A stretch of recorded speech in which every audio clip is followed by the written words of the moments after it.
Doctor ortho Ayurvedic oil and capsule, अब दर्द भी घुटने टेकेगा। पर्यावरण दिवस पर सीएम योगी ने मनाया 54वां जन्म दिवस। एक पेड़ मां के नाम वृक्षारोपण महाअभियान की शुरुआत की। प्रदेश में हरित आवरण बढ़ाने के लिए जन आंदोलन बनाने पर जोर। गाजीपुर में एनकाउंटर के बाद भड़का बवाल। आरपी कमलेश बिंद का शव लाते ही गांव बना रण क्षेत्र। पुलिस पर ग्रामीणों का पथराव। सीओ सिटी समेत 5 पुलिसकर्मी घायल। लखनऊ में दुष्कर्म के आरोपी से पुलिस की मुठभेड़। निगोहा पुलिस और सर्विलांस टीम की संयुक्त कार्रवाई। दुष्कर्म का आरोपी उपदेश लोधी उर्फ गहना गिरफ्तार।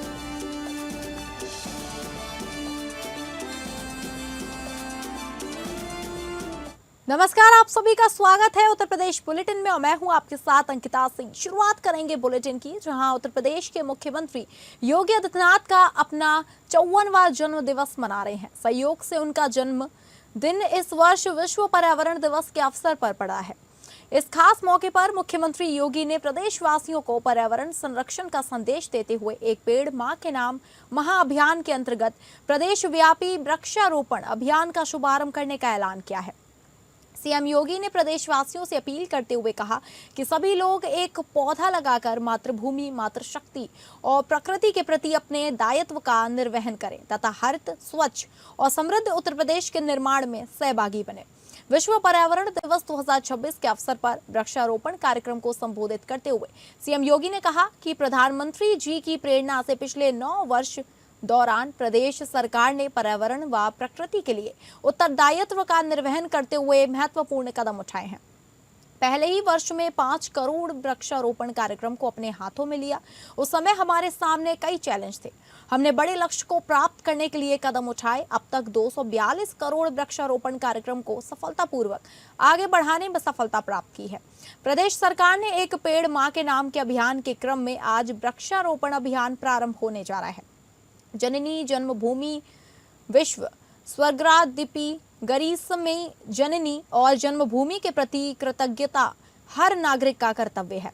पर्यावरण की रक्षा मातृभूमि के प्रति यह हमारा सर्वोच्च उत्तरदायित्व है। मुझे प्रसन्नता है कि उस समय तमाम चैलेंजेस हमारे सामने थे। न नर्सरी थी, न इस प्रकार के बड़े कार्यक्रम को आगे बढ़ाने के लिए उस प्रकार के कोई अनुभव ही। लेकिन बाद में वन विभाग और प्रदेश सरकार के अन्य सभी विभागों ने मिलकर के एक बड़े लक्ष्य को प्राप्त करने की दिशा में कार्य किया और गत 9 वर्ष के अंदर प्रदेश के अंदर वन महोत्सव के अवसर पर होने वाले वृक्षारोपण के क्रम में अब तक 242 करोड़ वृक्षारोपण के एक बड़े कार्यक्रम को सफलतापूर्वक आगे बढ़ाने में प्रदेश सरकार ने सफलता प्राप्त की। विश्व पर्यावरण दिवस के अवसर पर उत्तर प्रदेश के मुख्यमंत्री योगी आदित्यनाथ ने लखनऊ के कुकरेल वन क्षेत्र से एक पेड़ मां के नाम महाअभियान का शुभारंभ किया। इस शुभारंभ कार्यक्रम से पूर्व मुख्यमंत्री का बच्चों के साथ एक बहुत ही आत्मीय और उत्साहवर्धक पल देखने को मिला, जहां उन्होंने मुस्कुराते हुए बच्चों के साथ सेल्फी ली और पर्यावरण संरक्षण का संदेश दिया। उत्तर प्रदेश सरकार ने इस महाअभियान के तहत राज्य भर में एक ही दिन में 5 करोड़ पौधे लगाने का रिकॉर्ड लक्ष्य रखा है। इस अवसर पर लखनऊ में महर्षि चरक औषधि वन की स्थापना और उत्तर प्रदेश स्वच्छ वायु प्रबंध परियोजना की लॉन्चिंग भी की गई। पर्यावरण संरक्षण को बढ़ावा देने के लिए राज्य के सभी 18 मंडलों, ग्राम पंचायतों से लेकर नगर निगमों तक को इसमें शामिल किया गया है।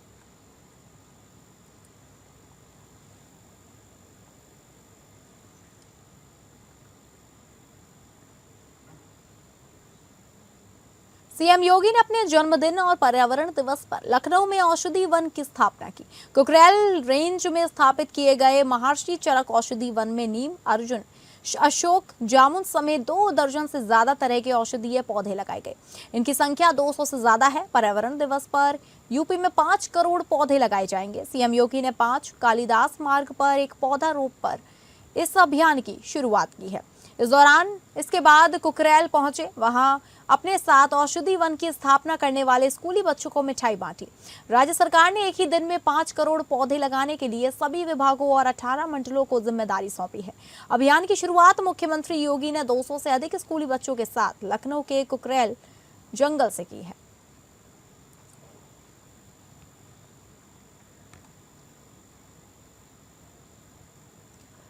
मुख्यमंत्री योगी आदित्यनाथ ने विश्व पर्यावरण दिवस के अवसर पर लखनऊ में एक पेड़ मां के नाम महाअभियान और पौधरोपण महाअभियान 2026 का शुभारंभ किया। इस दौरान राजधानी के कुकरेल वन क्षेत्र में महर्षि चरक औषधि वन की स्थापना की गई और प्रदेश में 35 करोड़ पौधे लगाने का लक्ष्य रखा गया। मुख्यमंत्री ने कहा, पूरा विश्व आज पर्यावरण की गंभीर चिंता से ग्रसित है, क्योंकि हर व्यक्ति इस बात को जानता है कि पर्यावरण की जो चुनौती है ये केवल प्रकृति की चुनौती नहीं है, जीव सृष्टि की चुनौती है। इसके दुष्प्रभाव मौसम चक्र में आए हुए परिवर्तन के रूप में इसका दुष्प्रभाव हम सभी को अतिवृष्टि, अनावृष्टि और तमाम उन मौसम के परिवर्तन के कारण हम सबको देखने को मिल रहा है। ये मानव निर्मित आपदा है और इस समस्या का समाधान भी मनुष्य को ही निकालना है। धरती माता के प्रति अपने दायित्व का निर्वहन करते हुए हर नागरिक अगर अपने कर्तव्यों का ईमानदारी पूर्वक पालन करेगा तो हम अपने पर्यावरण का संरक्षण कर सकते हैं और धरती माता को सुरक्षित रख सकते हैं। और इसका सबसे महत्वपूर्ण प्रयास हो सकता है कि हर व्यक्ति अपने स्तर पर पर्यावरण को क्षति पहुंचाने वाले कारकों से अपने आप को दूरी बनाए और पर्यावरण की रक्षा करने के लिए जो हर संभव प्रयास हो सकता है उसमें उसका हिस्सा बने। विश्व आज पर्यावरण की गंभीर चिंता से ग्रसित है, क्योंकि हर व्यक्ति इस बात को जानता है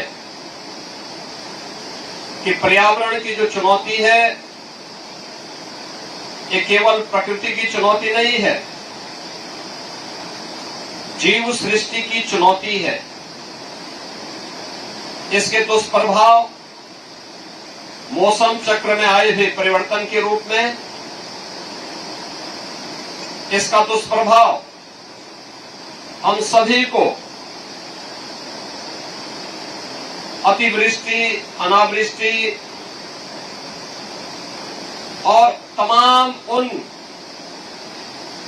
मौसम के परिवर्तन के कारण हम सबको देखने को मिल रहा है। ये मानव निर्मित आपदा है और इस समस्या का समाधान भी मनुष्य को ही निकालना है। धरती माता के प्रति अपने दायित्वों का निर्वहन करते हुए हर नागरिक अगर अपने कर्तव्यों का ईमानदारी पूर्वक पालन करेगा तो हम अपने पर्यावरण का संरक्षण कर सकते हैं और धरती माता को सुरक्षित रख सकते हैं। मुख्यमंत्री योगी आदित्यनाथ ने आज लखनऊ में यूपी स्वच्छ वायु प्रबंधन परियोजना को लॉन्च किया। वृक्षारोपण महाअभियान 2026 के लोगों का अनावरण करते हुए सीएम योगी ने कहा, आज का दिन हम सब के लिए महत्वपूर्ण है, क्योंकि हम सब इससे परिचित हैं कि जल है तो कल है, वन है तो जीवन है। एक दूसरे के साथ कैसे जीवन चक्र जुड़ा है, लेकिन उनकी हमने सर्वाधिक उपेक्षा भी की है। उस उपेक्षा की कीमत आज विश्व मानवता चुका रही है। जिनकी उम्र आज 40-50 उम्र की है, उसने तो अपने छोटे जीवन कालखंड में पर्यावरण के साथ हुए खिलवाड़ की कीमत को और मौसम चक्र को बदलते हुए देखा है। आज से 25 साल पहले के मौसम और आज के मौसम में लगभग 1 से 1.5 महीने का अंतर आ गया है। भारत की ऋषि परंपरा में हम सब इस बात को जानते हैं कि हम सब इस धरती माता का पुत्र कहते रहते हैं। आज का दिन हम सब के लिए बहुत महत्वपूर्ण है और महत्वपूर्ण इसलिए है क्योंकि एक सामान्य बोलचाल की भाषा में भी हम सब इस बारे में परिचित हैं, इन चीजों को अभ्यास करते हैं कि जल है तो कल है, वन है तो जीवन है। यानी एक दूसरे के साथ कैसे जीवन चक्र जुड़ा हुआ है, लेकिन उनकी हमने सर्वाधिक उपेक्षा भी की है और उस उपेक्षा की कीमत आज विश्व मानवता चुका रही है। हम में से हर व्यक्ति इस बात को महसूस करता है, जिसकी उम्र 40, 45 या 50 वर्ष की है, उसने अपने छोटे से जीवन के इस कालखंड में पर्यावरण के साथ हुए खिलवाड़ की कीमत को किस रूप में हम चुका रहे हैं, उसने मौसम चक्र को बदलते हुए देखा होगा। यूपी के सीएम योगी आदित्यनाथ का 54वां जन्म दिवस कौशाम्बी में बड़ी धूमधाम से मनाया गया। जिला पंचायत अध्यक्ष कल्पना सोनकर के नेतृत्व में जिला पंचायत कार्यालय परिसर में भव्य कार्यक्रम आयोजित किया गया। इस दौरान मुख्यमंत्री के दीर्घायु और स्वस्थ जीवन की कामना करते हुए केक काटा गया तथा मिठाइयां बांटी गई और वृक्षारोपण किया गया। कार्यक्रम में राज्य महिला आयोग की सदस्य प्रतिभा कुशवाहा, बड़ी संख्या में भाजपा कार्यकर्ता, पदाधिकारी और समर्थक मौजूद रहे।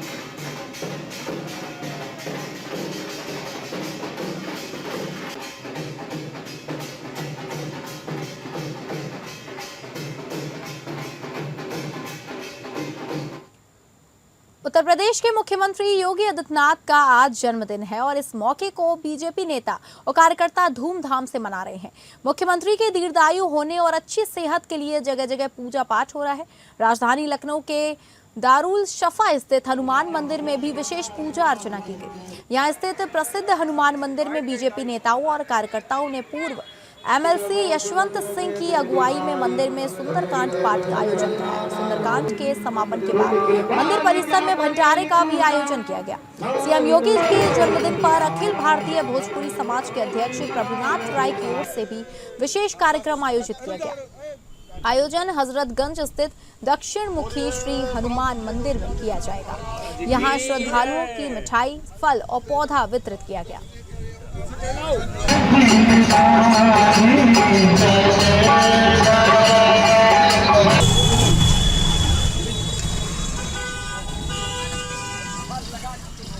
खबरों में आगे बढ़ेंगे, जहां बरेली उत्तर प्रदेश के सहकारिता विभाग के राज्य मंत्री जेपीएस राठौर ने बरेली में विभागीय अधिकारियों के साथ एक महत्वपूर्ण समीक्षा बैठक की। बैठक में विकास कार्यों और सरकारी योजनाओं की प्रगति का जायजा लेने के बाद राज्य मंत्री ने पत्रकारों से बातचीत की। इस दौरान उन्होंने केंद्र व राज्य सरकार की उपलब्धियां गिनाई। कानून व्यवस्था पर कड़ा रुख अख्तियार किया गया और हाल ही में हुए एक दुर्भाग्यपूर्ण होटल दुर्घटना पर दुख जताते हुए प्रदेश भर में कड़े जांच अभियान के निर्देश दिए गए।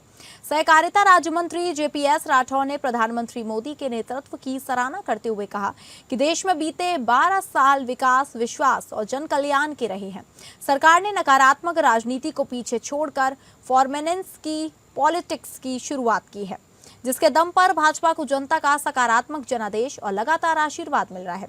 उन्होंने कहा कि आज देश में इंफ्रास्ट्रक्चर का अभूतपूर्व विकास हुआ है। आतंकवाद और नक्सलवाद को खत्म कर सीमाएं सुरक्षित की गई हैं, जिससे भारत विश्व पटल पर एक आर्थिक और सामरिक महाशक्ति बनकर उभरा है। 56 इंच के सीने वाले नेतृत्व के कारण आज दुनिया भर में हर भारतवासी को सम्मान की नजर से देखा जाता है।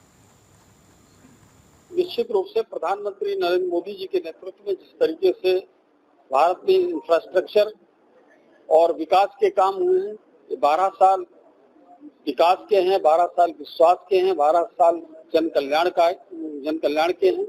और माननीय प्रधानमंत्री जी ने जिस तरीके से देश का इंफ्रास्ट्रक्चर बनाया और बढ़ाया है और जिस तरीके से विकास के कीर्तिमान प्रतिमान स्थापित किए हैं, जिस तरह से देश में आतंकवाद को हमने खत्म किया है, नक्सलवाद को हमने खत्म किया है, हमने सीमाओं को सुरक्षित करने का काम किया है, हमने देश को एक आर्थिक महाशक्ति बनाने का काम किया है, देश को एक सामरिक महाशक्ति बनाने का काम किया है।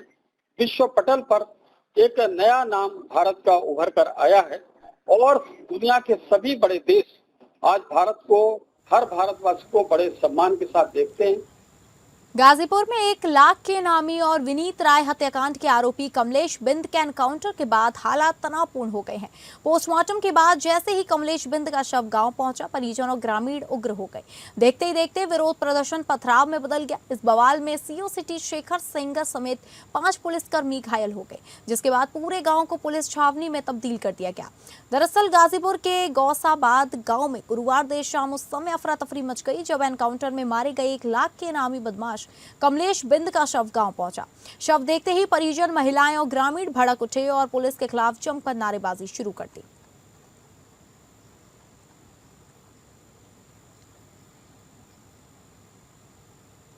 अमेठी जिले के जायस कोतवाली क्षेत्र में एक 15 वर्षीय किशोर की निर्मम हत्या से इलाके में सनसनी फैल गई है। किशोर का खून से लथपथ शव गांव के बाहर एक खेत में मिलने से परिजनों में कोहराम मच गया और ग्रामीणों की भारी भीड़ घटनास्थल पर जुट गई। जानकारी के अनुसार किशोर एक बर्थडे पार्टी में शामिल होने के लिए घर से निकला था, लेकिन रात भर वापस नहीं लौटा। परिजनों ने उसकी तलाश की, लेकिन उसका कोई सुराग नहीं लगा। शुक्रवार सुबह गांव के बाहर खेत में उसका शव पड़ा मिला। बदमाशों ने किशोर की गला रेतकर बेरहमी से हत्या कर दी थी। घटना की सूचना मिलते ही क्षेत्र में हड़कंप मच गया। सूचना पर पहुंची पुलिस ने शव को कब्जे में लेकर पोस्टमार्टम के लिए भेज दिया है। मामले की जांच शुरू कर दी है। थानाध्यक्ष जायस को सूचना मिली कि उनके थाना क्षेत्र स्थित गांव पूरे बक्सी में आरेंद्र, इसकी उम्र करीब 15 वर्ष है, इसकी डेड बॉडी मिली है। तत्काल थाना प्रभारी पुलिस टीम के साथ मौके पर पहुंचे तो मृतक के गले पर चोट के निशान थे। अन्य उच्चाधिकारी भी के द्वारा भी घटनास्थल का निरीक्षण किया गया। फील्ड यूनिट के द्वारा भी साक्ष्य संकलन किया गया है। परिजनों ने अपने उसी गांव के रहने वाले 3 आरोपियों के विरुद्ध एफआईआर पंजीकृत कराई है। तीनों को हिरासत में लेकर पूछताछ की जा रही है। पंचायतनामा पोस्टमार्टम की कार्रवाई कराई जा रही है। साक्ष्यों के आधार पर अग्रिम वैधानिक कार्रवाई की जाएगी। लखनऊ के निगोहा इलाके में शुक्रवार तड़के पुलिस और एक दुष्कर्म के आरोपी के बीच मुठभेड़ हो गई।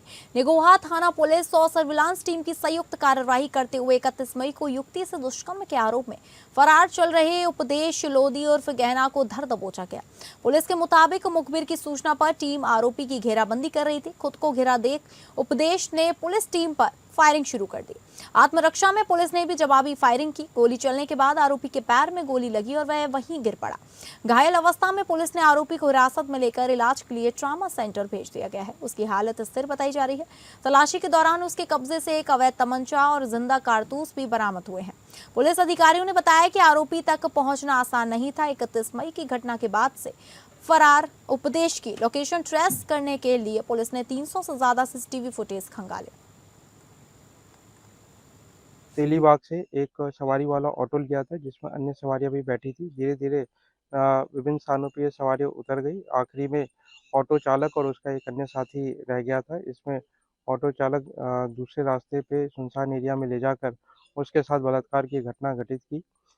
उक्त सूचना पर तत्काल थाना निगोहा पे मुकदमा पंजीकृत किया गया। तभी से थाना निगोहा, एसओजी एवं सर्विलांस की टीम घटना के अनावरण के लिए लगातार कार्य कर रही थी। 450 से अधिक सीसीटीवी फुटेजेस को देखा गया। इसके आधार पे जिस ऑटो में ये युवती बैठी थी उसको चिन्हित किया गया। इससे घटना में सम्मिलित अभियुक्त उपदेश लोधी की पहचान हुई। तो फिलहाल उत्तर प्रदेश बुलेटिन में बस इतना ही। नमस्कार।